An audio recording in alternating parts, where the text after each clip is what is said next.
En la Europa medieval, el invierno no era una estación, era una sentencia, sin supermercados, sin calefacción, sin ambulancias.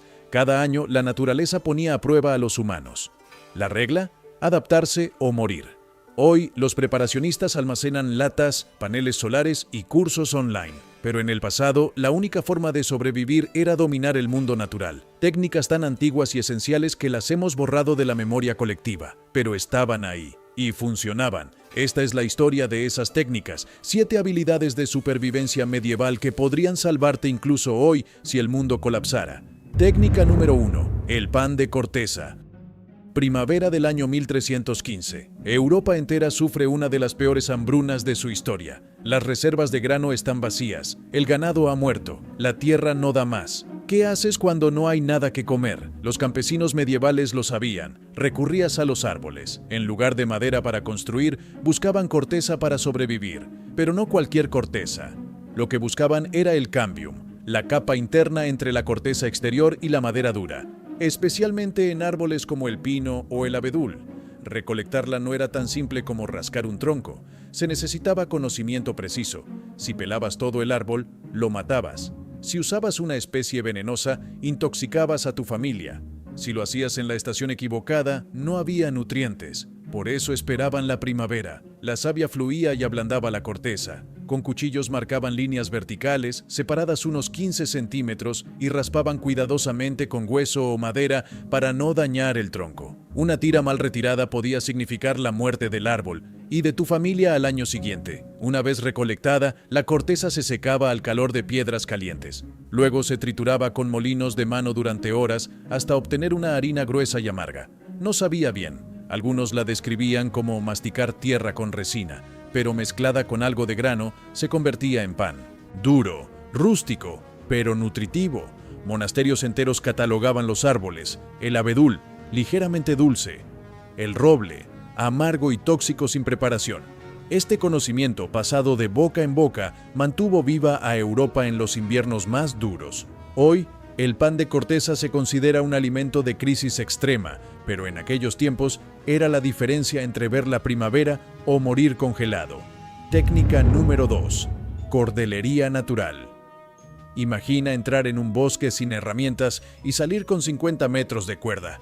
Los campesinos medievales podían hacerlo, y no por arte de magia, por conocimiento transmitido durante siglos. Cuerda significaba supervivencia. Atar, sujetar, construir, cazar, todo dependía de ella. La ortiga, por ejemplo, era una de las plantas más valiosas. Sí, esa que te pica la piel. Cuando se recogía justo a finales del verano, sus tallos albergaban fibras increíblemente resistentes. Cortaban las ortigas, las sumergían en arroyos durante semanas y esperaban que la parte blanda se pudriera. Lo que quedaba era fibra pura, lista para torcer. Otra opción era la corteza del sauce, especialmente en primavera. Se pelaba en tiras largas y verdes, se retorcían en el momento y se dejaban secar. El resultado era una cuerda que con el tiempo se volvía más fuerte. Incluso el cabello humano se usaba. En tiempos de asedio, los defensores trenzaban su propio pelo para hacer cuerdas que aguantaban más de 40 kilos. El secreto estaba en la torsión contraria. Girabas cada fibra en una dirección y luego combinabas varias en la dirección opuesta.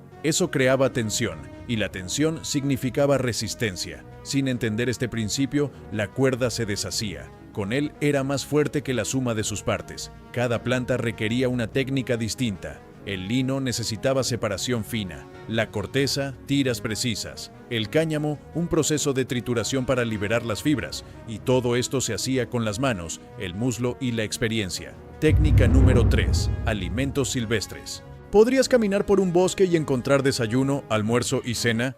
Ellos sí. Los campesinos medievales conocían cada planta, cada raíz, cada insecto comestible. Sabían qué brotes evitar y cuáles usar para prevenir enfermedades. Qué raíces requerían cocción larga y cuáles se podían comer crudas. Qué bayas alimentaban y cuáles mataban. Sus métodos de pesca eran igual de brillantes. No necesitaban cañas ni nylon.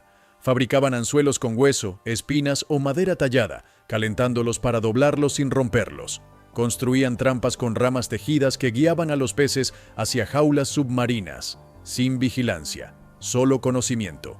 Las bellotas, por ejemplo, no se comen crudas. pero ellos las recogían, las remojaban durante días en corrientes de agua y eliminaban los taninos amargos. Luego las secaban, las molían y las convertían en harina rica en grasa y proteína, ideal para el invierno. Secaban carne solo con el viento y el sol, y usaban hierbas aromáticas para ahumarla y conservarla por semanas, sin neveras, sin sal industrial, solo naturaleza y tiempo.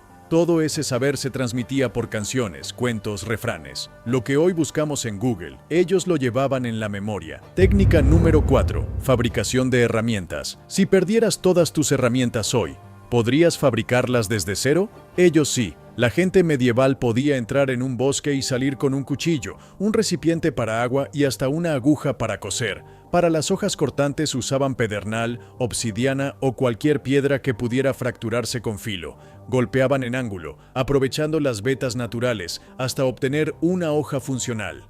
Más tarde, insertaban la piedra en mangos de madera usando fibras vegetales o cuero. Al secarse, se apretaba como una mordaza. El hueso también era materia prima valiosa. De un solo fémur se podían hacer agujas, punzones, espátulas y más. Los huesos de aves eran ideales por ser huecos y ligeros. Las astas de ciervo, para herramientas resistentes. Para recipientes usaban corteza de abedul, doblada y sellada con resina. Nada de clavos ni pegamento, solo técnica. La arcilla se recogía, se amasaba, se moldeaba y se cocía con fuego abierto. Sin horno pero con conocimiento. Todo se hacía con los recursos del entorno. Y lo mejor, cada herramienta estaba pensada para una función específica. No era rudimentaria, era pura eficiencia. Técnica número 5. Refugio y calidez. Imagínate enfrentar una tormenta de nieve sin calefacción, sin ropa térmica y sin pronósticos del clima. ¿Sobrevivirías? Los campesinos medievales lo hacían año tras año, y no solo sobrevivían, lograban mantener a sus familias calientes durante meses con técnicas tan ingeniosas que incluso hoy resultan sorprendentes. Todo comenzaba con el fuego. No se trataba de prender una fogata con un mechero. Ellos sabían cómo encender llamas bajo la lluvia usando materiales naturales. La clave estaba en la resina. Buscaban ramas muertas de pino, cargadas de savia, capaces de arder incluso mojadas. Luego, raspaban madera de olivo o abedul para hacer virutas finísimas que capturaban la chispa de una piedra.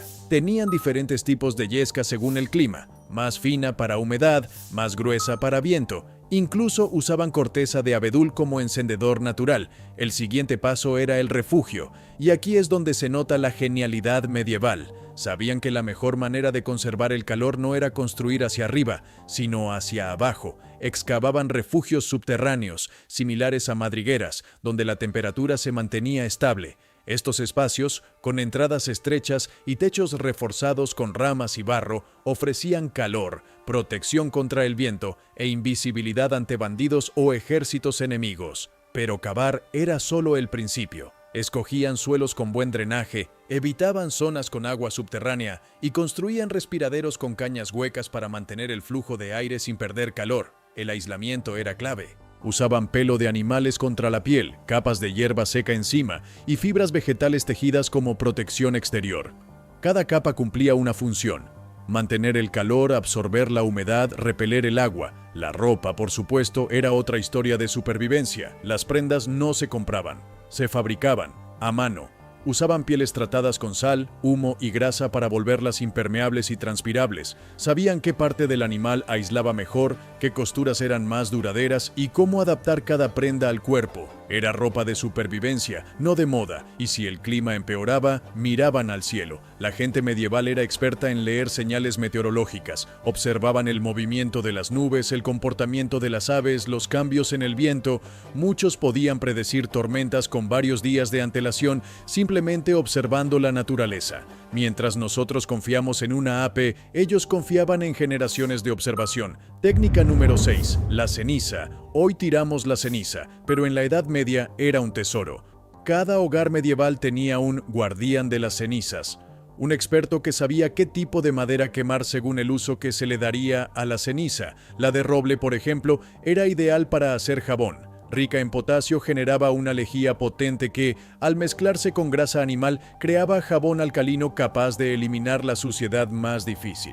Pero si usabas esa misma ceniza en comida, podías causar quemaduras químicas. La de haya, más suave, se usaba para procesos alimentarios. clarificar miel, neutralizar ácidos o conservar frutas. Su contenido en calcio la hacía perfecta para mantener sabores delicados. La más valiosa, la de vid, rica en minerales únicos, era usada como dentífrico natural. Mezclada con agua y hierbas, limpiaba los dientes y prevenía caries. En algunas regiones la ceniza de vid valía más que la sal. El proceso era delicado. No valía con quemar un tronco y recoger los restos. Los maestros de la ceniza controlaban el flujo de aire, la temperatura y el tipo de leña para obtener solo ceniza blanca sin restos de carbón. Luego, filtraban esta ceniza con agua en recipientes de madera y obtenían una solución alcalina llamada lejía. La probaban flotando un huevo. Si flotaba, tenía la fuerza adecuada. Si se hundía, estaba débil. Una técnica milenaria que aún hoy impresiona por su precisión. La lejía se usaba para fabricar jabón, limpiar heridas, tratar infecciones cutáneas y hasta desinfectar utensilios. Pero eso no era todo. También la usaban para curar carne, neutralizar venenos de algunas plantas y preparar ciertos alimentos duros, como las bellotas, facilitando su digestión. Era un químico universal, nacido del fuego y moldeado por el conocimiento. Técnica número 7. Luz y visión nocturna. Cuando cae la noche, el mundo moderno se paraliza. En la Edad Media, el trabajo apenas comenzaba. La gente medieval no solo dormía menos, aprovechaba la oscuridad. Pero para ello, necesitaban dominar la luz. No tenían bombillas, pero sí linternas naturales. Usaban tuétano de hueso animal dentro de conchas o piedras ahuecadas. Les prendían fuego y las protegían del viento con caparazones o corteza. La llama duraba horas, alimentada con grasa y pequeños hilos de lino. Las lámparas de aceite más comunes en monasterios usaban grasa de animales mezclada con hierbas aromáticas. El aceite no solo iluminaba, ahuyentaba insectos y purificaba el aire. En algunos casos, se aromatizaba para mejorar el ambiente durante las largas noches de invierno, pero más allá de la luz, también entrenaban la visión. Sí, entrenaban los ojos.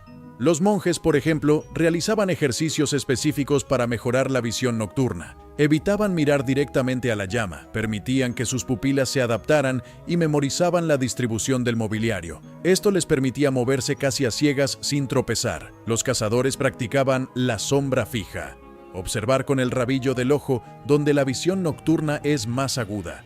Los soldados entrenaban en túneles o cuevas, guiándose por el sonido y la textura del suelo. Muchos hogares estaban diseñados para facilitar la orientación sin luz. Los suelos tenían rugosidades distintas según la habitación, los muebles se colocaban siempre en los mismos lugares y se usaban sogas guía en pasillos. En otras palabras, cuando la noche caía, no era el fin de la actividad, era el comienzo de un mundo distinto. Uno donde el oído, el tacto y la memoria eran tan importantes como la vista. Técnica número 8. El poder del barro y la fermentación. Hoy dependemos del frigorífico.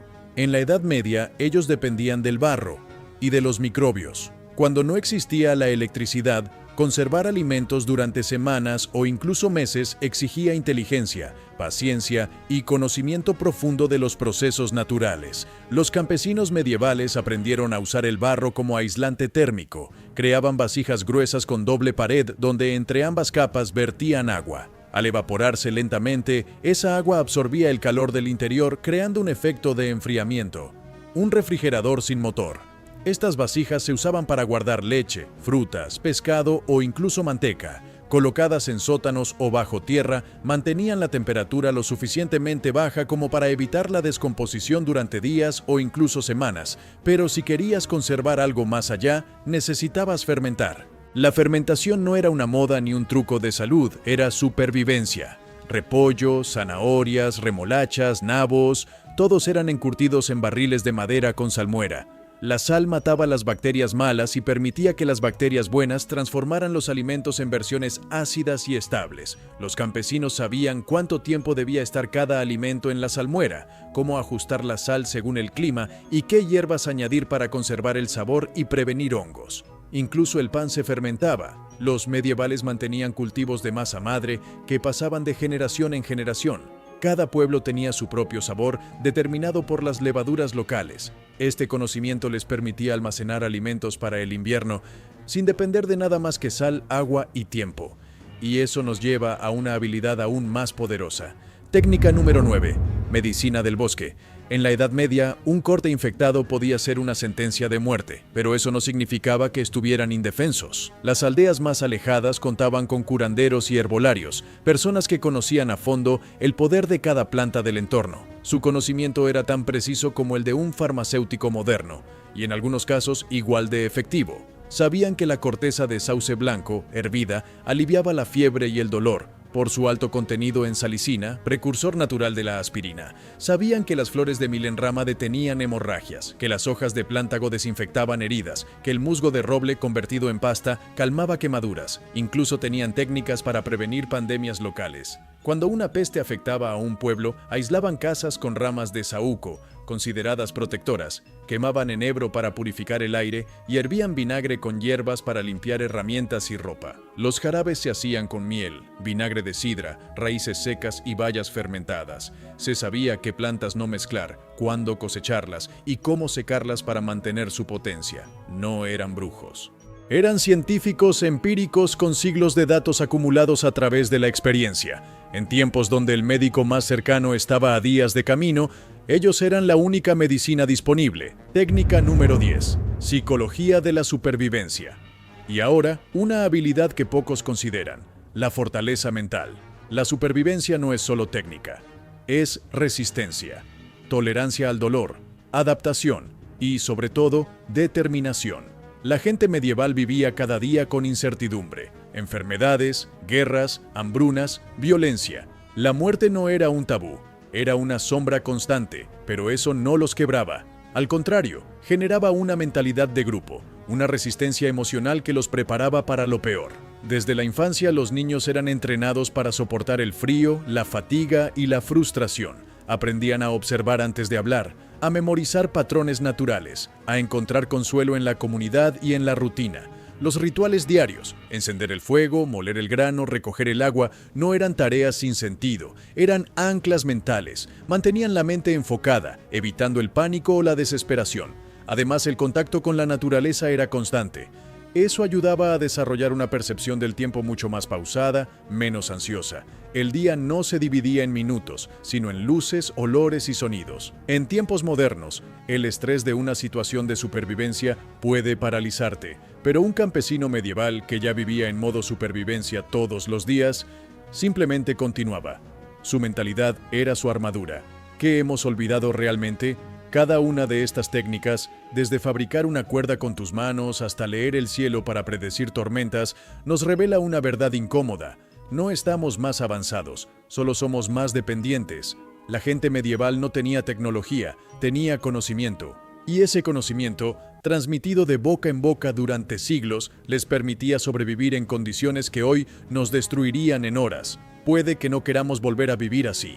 Pero entender lo que sabían no es una fantasía romántica, es un espejo, nos muestra lo lejos que hemos llegado y lo rápido que podríamos caer si olvidamos estas lecciones, porque cuando todo falle, el gas, la electricidad, los supermercados, no ganará el que tenga más cosas, ganará el que tenga más sabiduría. Ahora dime tú, ¿cuál de estas habilidades intentarías practicar hoy? ¿Te atreverías a hacer cuerda desde cero? ¿O preferirías crear tu propia lámpara de grasa? Déjamelo en los comentarios. Y si quieres más contenidos como este, sobre las técnicas olvidadas que nos mantuvieron vivos durante milenios, suscríbete. Porque la historia no solo nos cuenta quiénes fuimos, nos recuerda todo lo que podríamos volver a ser.